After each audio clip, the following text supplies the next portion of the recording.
हरे कृष्णा। आप सभी का स्वागत है मेरे इस YouTube चैनल पे राधे राधे कृष्णा। तो आप सभी को सबसे पहले नए साल की शुभकामनाएं।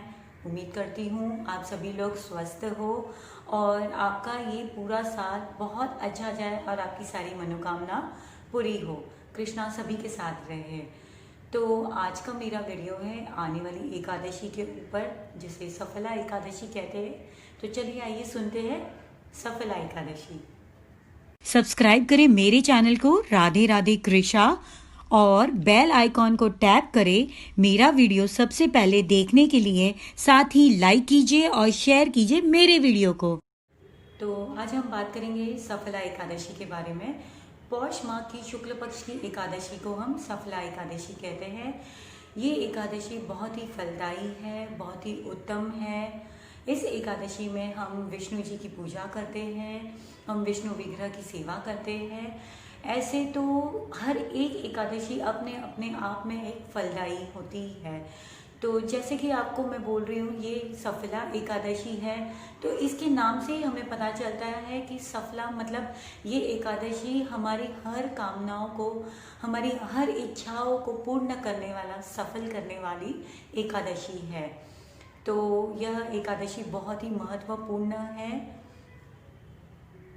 जिस तरह से आप जानते ही होंगे कि हम कई तीर्थ जाते हैं, हम कई तपस्या करते हैं, हम कई व्रत करते हैं, तो उसका फल हमें अवश्य मिलता है, लेट मिलता है पर ज़रूर मिल ही जाता है। बट इस सफला एकादशी या कोई भी एकादशी आप वो व्रत कर लो, आपको उसका फल उतना ही सेम मिलता है। जैसे हम कहते हैं ना, 1000 यज्ञ का फल हमें यज्ञ करने के बाद मिलता है।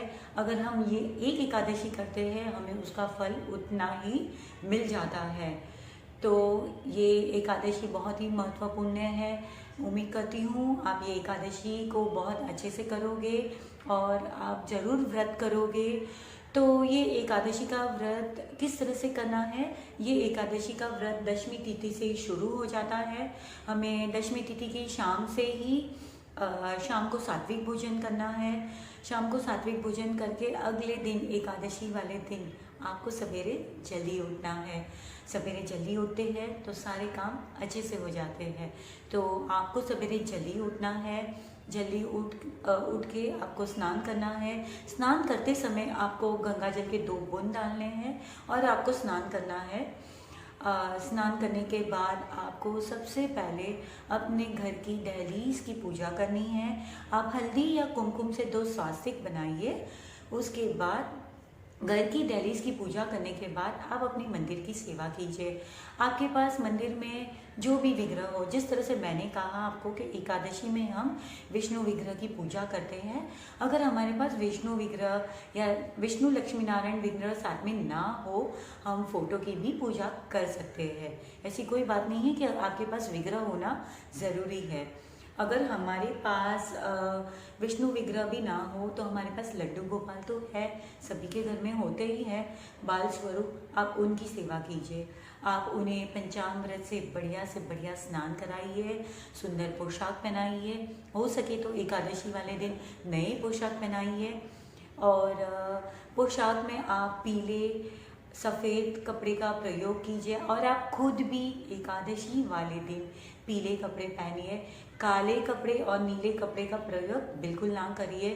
और सुंदर से सुंदर पोशाक पहनाइए, बढ़िया से उनका श्रृंगार कीजिए, इत्र लगाइए, उन्हें धूप दीप नैवेद्य करके आरती कीजिए उनकी। एकादशी की कथा कीजिए, जैसे सफला एकादशी की कथा होती है, उसे पढ़ना बहुत ही फलदायी होता है। आप ज़रूर से एकादशी की कथा करिए। कथा करने के बाद आप विष्णु सहस्त्र नामावली करें। विष्णु सहस्त्र नामावली ना हो तो विष्णु सुक्तम करिए। अगर आप ये सब कुछ भी नहीं कर सकते हो तो हरे कृष्ण की जाप कीजिए। एक चैंटिंग तो ज़रूर कीजिए एकादशी वाले दिन। 108 माला तो हम कर सकते हैं, सिर्फ 7 मिनट लगते हैं, ज़्यादा देर नहीं लगती है। तो आप हरे कृष्ण की माला का जाप कीजिए। उसके बाद संध्या के समय आपको दीपदान करना है। आपको तुलसी जी में भी दीप प्रज्वलित करना है। आप गौ माता को भी ग्रास खिलाइए और फिर रात को जागरण कीर्तन कीजिए। इस एकादशी वाले दिन रात को जागरण कीर्तन करना बहुत फलदायी होता है। ऐसे कहा जाता है कि हमारा व्रत संपूर्ण होता है अगर हम जागरण कीर्तन भगवान का भजन कीर्तन, 2 भजन तो हम कर ही सकते हैं, तो भजन कीर्तन करने से हमारा व्रत बिल्कुल संपूर्ण हो जाता है। अगले दिन द्वादशी वाले दिन आप सेम सवेरे जल्दी उठिए, ठाकुर जी की सेवा पूजा कीजिए। अगर आप मंदिर जा सकते हो तो आप मंदिर जाके दान दक्षिणा देके साधु जी को परिपूर्ण कीजिए। अगर नहीं जा सकते हो तो सीधा निकाल दीजिए, सीधा निकाल के आप कभी भी जब मंदिर आपको जाने का समय मिले तब आप दे आइए सीधा। और इस तरह से आपको अपना पारण करना है और फिर आपको ठाकुर जी को चावल का भोग लगाना है, फिर आप खुद स्वयं चावल का भोग ग्रहण कर सकते हो। इस तरह से आपको एकादशी का व्रत करना है। जो एकादशी का व्रत नहीं कर सकते हैं, जिन्हें तकलीफ है, जो नहीं कर पाते हैं, जो भी उनकी स्वास्थ्य के अनुसार होवे, तो वो एटलीस्ट पूरे दिन प्रभु का जाप कर सकते हैं। मन ही मन ओम नमो भगवते वासुदेवाय का जाप कर सकते हो आप।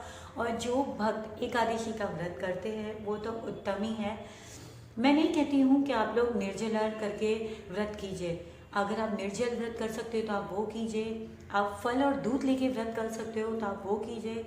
अगर आप फल और दूध लेकर भी नहीं कर सकते हो तो आप एक टाइम फलाहार खाना खा के आप ये व्रत कीजिए, बट आप एकादशी का व्रत ज़रूर से कीजिए।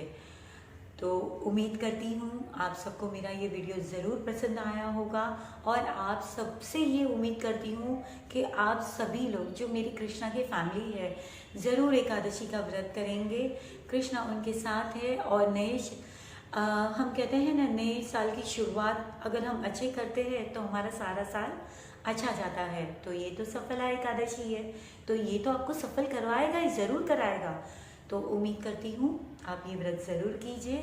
हरे कृष्णा, राधे राधे।